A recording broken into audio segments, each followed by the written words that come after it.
if there is an election redo in North Carolina. In the state's 9th congressional district, there are more allegations of election fraud in a race that a Republican won by just 905 votes. And new tonight, Dan McCready, the Democrat in the race, says he is taking back his concession. Here's what we know right now. A political operative, that name is McCree Dowless, who worked for the Republican candidate's campaign, is being accused of using absentee ballots to alter the vote in Bladen County. People who worked for him, they have admitted to reporters that they were paid to collect ballots. Dowless has a history of working for candidates who performed much better in absentee ballot results than they did overall. Voters say in signed affidavits, they say that people came to their houses to fill out, collect, and hand in their ballots for them. Authorities are investigating now whether more than 1,000 absentee ballots from likely Democratic voters in North Carolina were destroyed. And also new tonight, CNN is reporting absentee ballot irregularities in another North Carolina county. Dozens of ballots were witnessed by only 4 people, and those people have connections to Dallas. If those allegations are true, it is all illegal. So joining me now to discuss is Dan McCready, the Democratic candidate for Congress in North Carolina's 9th District, who tonight took back his concession in the race. Good evening. It's so good to have you on. Thank you very much. Great to be on with you. Thanks for having me. I just want to read a key part from your statement where you write, you said, I didn't serve overseas in the Marines to come home to NC, meaning North Carolina, and watch a criminal bankroll by my opponent take away people's very right to vote. Do you think that this election was stolen from you by and your supporters, by other people? Well, it appears that way. My opponent, Mark Harris, hired a convicted felon known to perpetrate absentee ballot fraud to handle his absentee ballot program. You mentioned the affidavits earlier. There's an affidavit saying that he may have had as many as 80 people working for his operation over multiple counties. I did start out in the Marine Corps. That was the beginning of my professional career. I had the honor of leading a platoon of Marines in Iraq.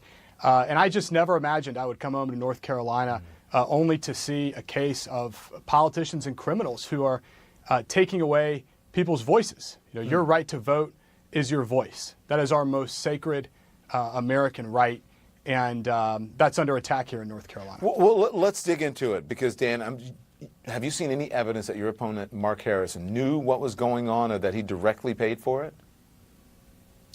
Well, the evidence will be up for the State Board of Elections to examine, I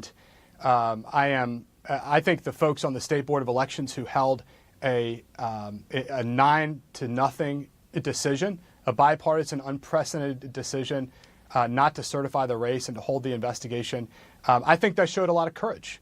I think it showed a lot of courage by the Republicans on that board to join the Democrats and the Independents to do that. I believe that they will hold a full and a thorough investigation to look at all the evidence and all the affidavits and make a decision about whether this election was tainted. It sounds like you think the evidence might be there. It doesn't look good. It doesn't look good for my opponent, Mark Harris, who has hired this convicted felon to handle his absentee ballot work and liked his services so much that he actually recommended him to other politicians.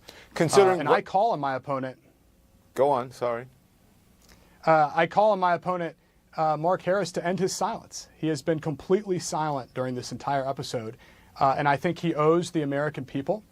He needs to tell the American people exactly what he knew and when. So why did you retract your concession today? That obviously is because of what the Board of Elections found and because of the investigation, I would assume. And what do you believe should happen next? You know, I was in Disney World with my 4 little kids and my wife about 2 weeks ago. I thought this long, nearly 2-year campaign was over, only to find out over the last week that really criminal activity bankrolled by my opponent had been occurring here in massive ways right in our district. So I was as surprised as anyone to see the board refuse to certify this election and really see how much fraud and how many irregularities and how much criminal behavior has come out over the last week. It's been not just rolling out day by day. It's been rolling out hour by hour. Do you mean criminal behavior or alleged criminal behavior?